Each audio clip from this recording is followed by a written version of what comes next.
এবারের বিধানসভা নির্বাচনের অন্যতম হাই ভোল্টেজ কেন্দ্র ভবানীপুরে।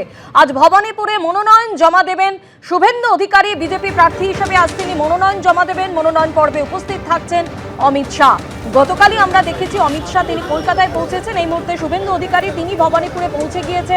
আজকে ছোট করে একটি পথসভাও হবে হাজরা মোড়ে। 142টি আসনের জন্য আজ থেকে শুরু হচ্ছে দ্বিতীয় দফার মনোনয়ন পর্ব। সকাল 11:30টা নাগাদ হাজরা মোড়ে পৌঁছে কর্মীদের উদ্দেশ্যে বার্তা দেবেন অমিত শাহ। তারপরে মনোনয়ন জমা দিতে যাবেন শুভেন্দু অধিকারী।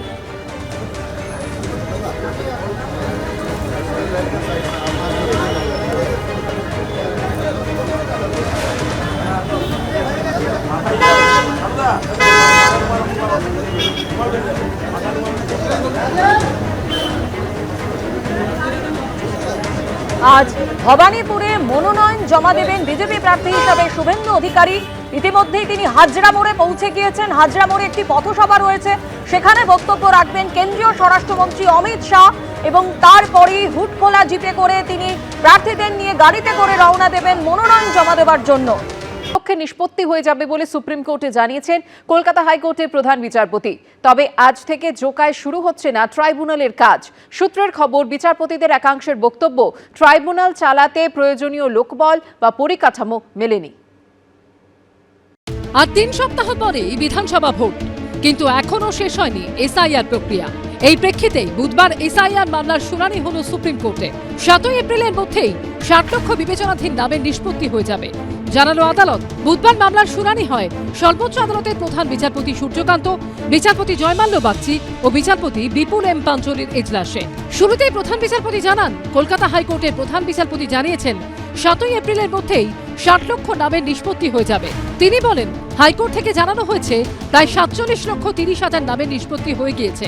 প্রতিদিন পৌনে 2 লক্ষ থেকে 2 লক্ষ নামের নিষ্পত্তি হচ্ছে।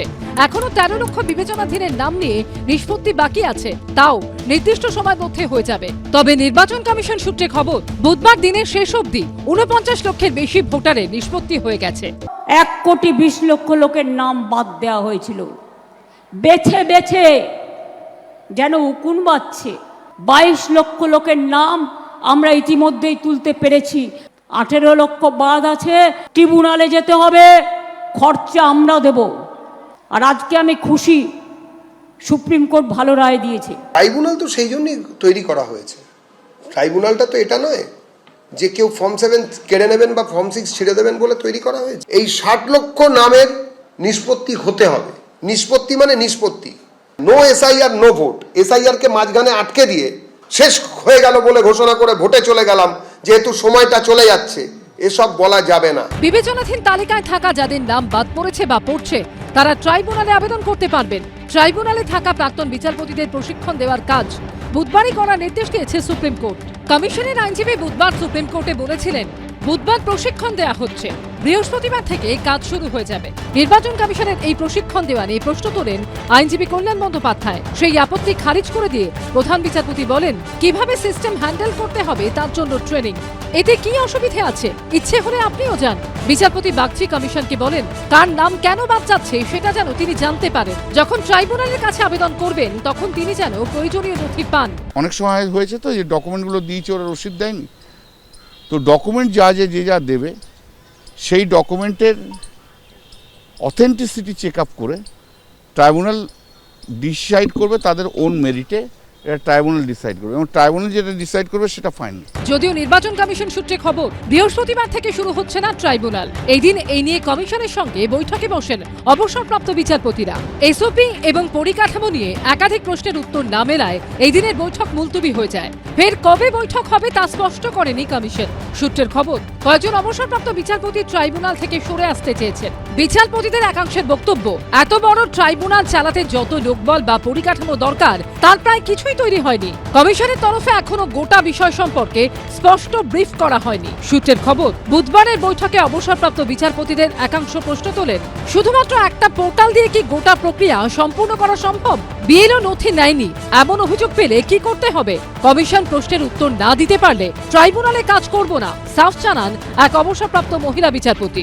জোকার যেখানে ট্রাইব্যুনাল বসবে সেই জায়গায় এদিন ঘুরে দেখেন এবিপি আনন্দর প্রতিনিধি। জোকা থেকে সরাসরি এখানে আসতে চান তাহলে জোকা থেকে এসে প্রথমে তিনি বাঁদিকে ইন্ডিয়ান ইনস্টিটিউট অফ ম্যানেজমেন্টের যে শিক্ষা প্রতিষ্ঠান রয়েছে সেই শিক্ষা প্রতিষ্ঠান তিনি পাবেন এবং সেখান থেকে প্রায় 1 কিলোমিটারের কিছুটা বেশি দূরত্ব অতিক্রম করলে তারপরেই কিন্তু এই যে অফিস রয়েছে বা দপ্তর রয়েছে বা যেখানে এই ট্রাইব্যুনাল প্রতিষ্ঠিত হবে সেটা কিন্তু এখানে অবস্থিত। এক জুডিশিয়াল অফিসারকে হুমকি চিঠি দেওয়ার অভিযোগ উঠেছে কোচবিহারের তৃণমূলের জেলা সভাপতি এবং কোচবিহার দক্ষিণের তৃণমূল প্রার্থী অভিজিৎ দেব ভৌমিকের বিরুদ্ধে। এই নিয়ে ডিজিপিকে ব্যবস্থা নেওয়ার নির্দেশ দিয়েছেন কলকাতা হাইকোর্টের প্রধান বিচারপতি, যদিও অভিযোগ অস্বীকার করেছেন অভিযুক্ত। এই প্রেক্ষাপটে বুধবার সুপ্রিম কোর্টের বিচারপতি জয়মাল্য বাগচি কল্যাণ বন্দ্যোপাধ্যায়কে বলেন, আপনি আছেন, অ্যাডভোকেট জেনারেল আছেন, কিছু বলার থাকলে আপনারা প্রধান বিচারপতিকে জানান। এই দিনের শুনানিতে বিপুল পরিমাণ ফর্ম 6 জমা পড়া নিয়েও প্রশ্ন তোলেন কল্যাণ বন্দ্যোপাধ্যায়। তিনি বলেন, কমিশনের অফিসে বান্ডিল বান্ডিল ফর্ম 6 জমা পড়ছে, ফুটেজ দেখাতে পারি। একজন ব্যক্তি 30,000 ফর্ম 6 জমা করে চলে যাচ্ছেন। প্রধান বিচারপতি বলেন, ফর্ম 6 নিয়ে আপত্তি থাকলে উপযুক্ত কর্তৃপক্ষের কাছে আবেদন করুন। মামলার পরবর্তী শুনানি হবে 6 এপ্রিল। বিজেন্দ্র সিংহ, সৌভিক মজুমদার ও শিবাশিস মৌরিকের রিপোর্ট, এবিপি আনন্দ। চোখ রাখবো পরের খবরে। 900রও বেশি অত্যাবশ্যকীয় ওষুধের ফর্মুলেশনে মূল্যবৃদ্ধির অনুমোদন দিল ন্যাশনাল ফার্মাসিউটিক্যাল প্রাইসিং অথরিটি। বিক্রেতা এবং প্রস্তুতকারী সংস্থা সূত্রে খবর, এনপিপি এর এই সিদ্ধান্তে দাম বাড়তে চলেছে ডায়াবেটিস, উচ্চ রক্তচাপের চিকিৎসায় ব্যবহৃত ওষুধের। নিত্য প্রয়োজনীয় জিনিস, রান্নার গ্যাসের পর সাধারণ মানুষের ঘাড়ে মূল্যবৃদ্ধির বোঝা আরও বাড়ল। এবার দাম বাড়তে চলেছে 900রও বেশি অত্যাবশ্যকীয় ওষুধের। ওই ওষুধগুলির ফর্মুলেশনের ক্ষেত্রে মূল্যবৃদ্ধির অনুমোদন দিল ন্যাশনাল ফার্মাসিউটিক্যাল প্রাইসিং অথরিটি বা এনপিপিএ। বুধবার থেকেই এই সিদ্ধান্ত কার্যকর। চলতি আর্থিক বছরে যে ওষুধগুলো এনপিপিএ দ্বারা নিয়ন্ত্রিত ছিল সেগুলো বৃদ্ধি করার অনুমতি দিয়েছে। ফলে চিকিৎসক এবং ওষুধ বিক্রেতারা অনুমান করছেন এবং আশঙ্কা করছেন প্রায় 900 রকমের ওষুধের দাম বাড়তে চলেছে খুব শীঘ্রই। বুধবার এনপিপিএ জানিয়েছে, পাইকারি মূল্য সূচকে পরিবর্তনের ভিত্তিতে নির্মাতারা জাতীয় অত্যাবশ্যকীয় ওষুধের তালিকায় অন্তর্ভুক্ত নির্ধারিত ওষুধগুলোর দাম 0.64% পর্যন্ত বৃদ্ধি করতে পারবেন। কেন্দ্রীয় সরকার মানুষকে বিভ্রান্ত করেছিল যে জিএসটি তুলে দিয়ে তারা নাকি ওষুধের দাম কমাবে। কয়েকদিন যেতে না যেতেই আজকে আবার তারা এতগুলো ওষুধের দাম বাড়িয়ে দিল। মানুষ ওষুধ না কিনতে পেরে, চিকিৎসা না পেয়ে মারা যাবে। এর বিরুদ্ধে মেডিকেল সার্ভিস সেন্টার সর্বস্তরের শুভবুদ্ধি সম্পন্ন মানুষকে ঐক্যবদ্ধ হয়ে আন্দোলন করবার জন্য আহ্বান জানাচ্ছে। ওষুধ লাগে না এমন বাড়ি এখন বিরল। ব্লাড প্রেশার, ব্লাড সুগারের ওষুধ এখন ঘরে ঘরে লাগে। বিভিন্ন ওষুধ বিক্রেতা এবং প্রস্তুতকারী সংস্থা সূত্রে খবর, প্যারাসিটামল, অ্যাজিথ্রোমাইসিন, সংক্রমণ প্রতিরোধক, ডায়াবেটিস ও উচ্চ রক্তচাপের চিকিৎসার ওষুধের দাম বাড়তে চলেছে। সূত্রের খবর, ওষুধগুলির সংশোধিত মূল্য তালিকা দ্রুত প্রকাশ করা হবে। ঝিলাম করঞ্চায়ের রিপোর্ট, এবিপি আনন্দ, কলকাতা। এবিপি আনন্দ, এগিয়ে থাকে, এগিয়ে রাখে।